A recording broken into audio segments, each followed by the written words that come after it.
no que diz respeito ao ordenamento do território. Temos ilhas onde esta questão é menos importante, porque há, por exemplo, o Faial, que tem um único município, ou Santa Maria, que também tem um único município, mas há ilhas que têm vários municípios. E poderá haver vantagens em articular os planos de ordenamento do território nessas ilhas. Nesse sentido, de que forma é que os municípios se podem articular para uma maior uniformização entre os respectivos planos, quer no que diz respeito à estrutura e ao conteúdo destes planos de ordenamento do território, e se é desejável a publicação de legislação de âmbito regional que permita promover esta articulação e uniformização.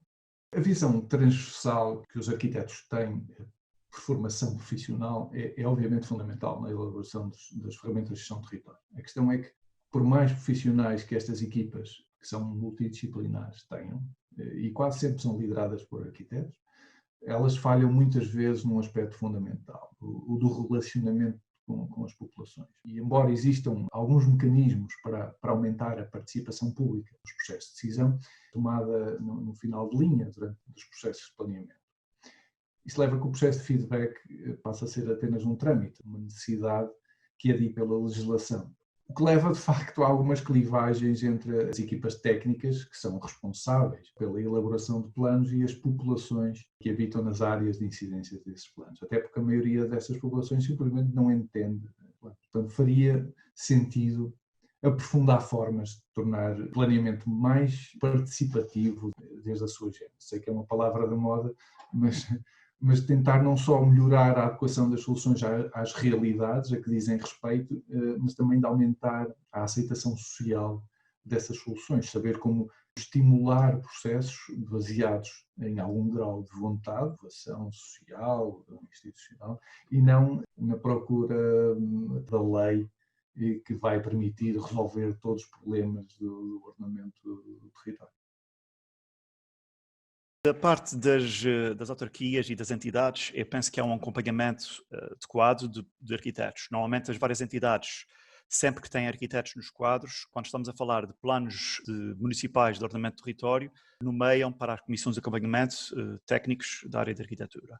Quando são planos sectoriais, muitas vezes também não vejo que haja uma necessidade grande de arquitetos nesses planos. Do lado do arquiteto na qualidade de indivíduo, fora das entidades, aí sim eu acho que a participação falha. Há duas fases nos planos que permitem a participação pública, e na fase do início do procedimento e na fase de discussão pública, e nós acabamos por não ter tempo de interpretar um diploma, um plano de direito municipal, um diploma que exige há algum tempo, e isso toma-nos tempo de trabalho, que muitas vezes significa outros trabalhos, deixar para lá de outros trabalhos que seriam faturados, e isso é um trabalho que estamos a fazer de graça. Embora esse trabalho nos vá facilitar no futuro, se aquele PDM entrar em vigor e nós conseguirmos ter tempo de o corrigir, de identificar algum aspecto que nos vai complicar o trabalho porque não está bem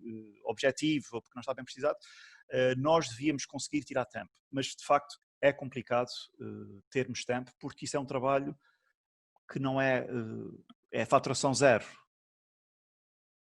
De facto, nós já quase que nos arrependemos em não termos perdido tempo, chamemos-lhe assim, em participar e em verificar o plano, porque o tempo que nós perdíamos a priori vai-nos custar depois diretamente, não é? Porque somos nós que vamos trabalhar depois diariamente com aquele plano durante 3 ou 5 anos, ou aquilo que estiver estipulado.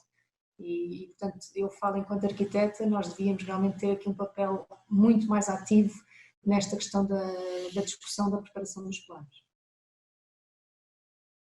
Já existem leis bases que obrigam a uma uniformização do ordenamento do território. Estão criados os mecanismos de utilização do solo, de classificação do solo, já existem essas regras.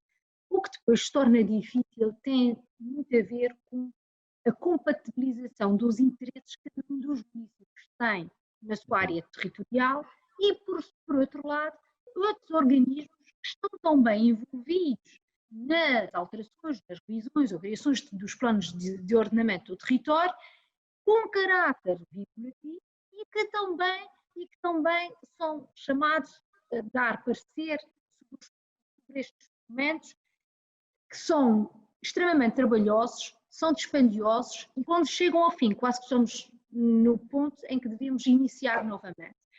Hoje, já conhecedores de todos esses mecanismos, os próprios PDMs poderiam ter no próprio documento a incorporação destas regras dos outros documentos de ordenamento do território e assim trabalhar de uma forma mais concreta sobre uma única base. Eu penso que sim, quando isto foi tudo criado, estamos a falar de coisas que aconteceram há mais de 2 décadas, 3 décadas, era tudo para ir evitando pequenos remendos, digamos assim, para evitar um mal maior.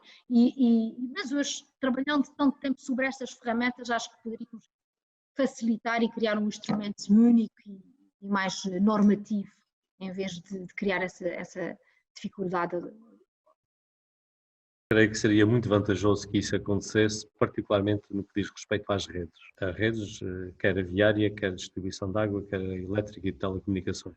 Há, de facto, em muitos casos, autênticas, enfim, falta de bom casamento na fronteira dos municípios que era preciso ultrapassar. A legislação regional já prevê a existência de planos intermunicipais.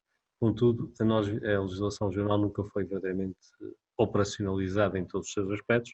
Essa é uma matéria que merecia uma revisita por parte do nosso Parlamento para rever esta matéria. As vantagens são imensas, particularmente quando nós olhamos para os investimentos mais pesados que os municípios fazem, que são exatamente nas redes. Na rede viária, em primeiro lugar, mas também na rede de distribuição de água. Aqui no caso da terceira, uma parte importante das dissonâncias que nós temos entre os dois concelhos tem a ver exatamente com estas redes, e em particular da água.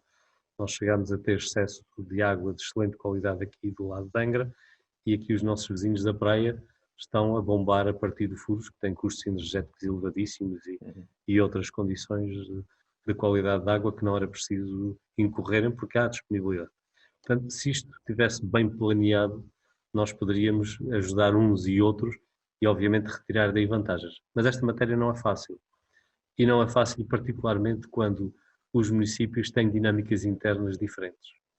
Na maior parte dos casos gera-se, o que é positivo, alguma competitividade entre municípios em que cada um deles tenta ser mais atrativo do que os seus vizinhos. Isso às vezes leva a uma corrida, particularmente nas normas urbanísticas, uma corrida à simplificação, que obviamente causa problemas no vizinho. Portanto, esta matéria é uma matéria que tem enormíssimas vantagens, deveria ser imposta pela via legislativa, já que pela via voluntária, pois em alguns casos acontece e há excelentes exemplos de colaboração, e nós aqui no caso da terceira, os dois municípios têm colaborado em muitas matérias, mas deveria ser aprofundada através da obrigatoriedade dos planos diretores municipais de cada uma das ilhas considerarem os planos vizinhos e através da operacionalização de algo que está previsto na legislação e nunca foi operacionalizado, que são os planos setoriais para cada uma das ilhas, que depois, do ponto de vista das infraestruturas, do investimento público, conduzissem as coisas no sentido de haver uma partilha de infraestruturas e de haver alguma coerência de infraestruturas. A nossa legislação prevê o fim, a legislação regional, dos planos de ordenamento da orla costeira e de todos esses outros planos e a sua consolidação num plano que estabeleça as condicionantes para toda a ilha. Se isso fosse efetivamente executado, nós teríamos um enorme incentivo para que os municípios de cada uma das ilhas conjugassem esforços de forma que os seus PDMs fossem verdadeiramente intermunicipais e tivessem em conta as ligações com os municípios vizinhos.